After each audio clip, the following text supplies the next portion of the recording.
Jai Shri Ram. Welcome to yet another reading of Srimad Valmiki Ramayan. Here we together read each verse of the original epic. Last week in the Canto 7 of Ramayan, we read about the government in Ayodhya, its ministers, their characters. Also, Valmiki ji has touched based on the taxation and treasury management in the city. Today, we will read the 8th canto of the scripture. It has 24 verses. Today, we'll get to know why King Dashrath is planning for an Ashwamedh Yagya. So, let us begin the reading by invoking Lord Ganesh and Lord Hanuman. Om Gan Ganpate Namaha. Om Han Hanumate Namaha. Srimad Valmiki Ramayan Balyakand, Canto 8.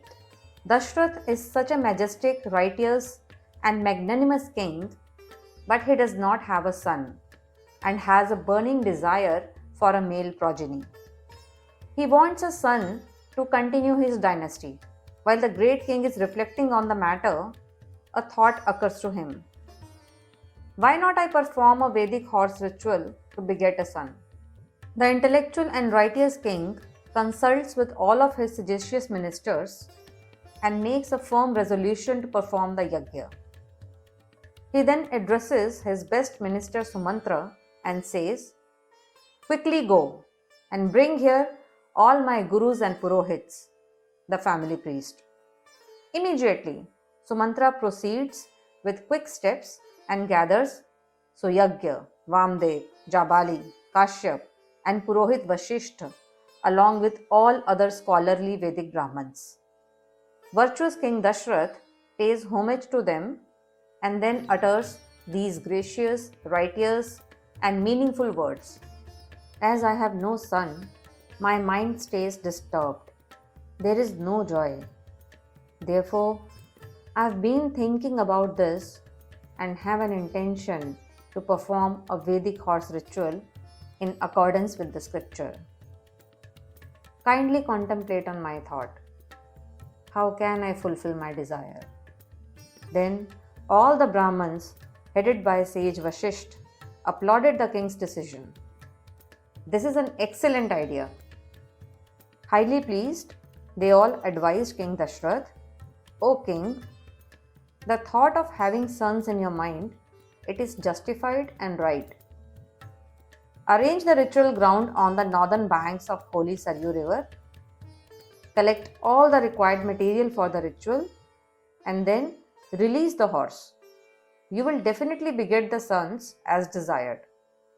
On hearing these words of the Brahmins, King Dashrath is glad and delighted.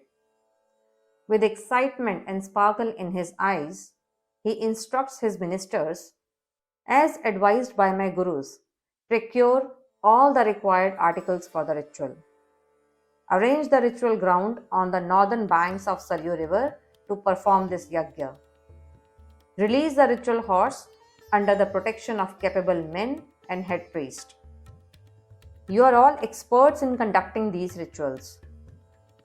But there are learned Brahm Rakshas who are always on the lookout for the negligence in such rituals so that they can spoil it.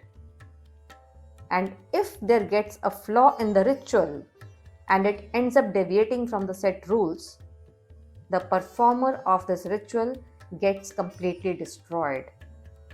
Therefore, Shanti. Peace invocations should continuously prevail and prosper as per the tradition.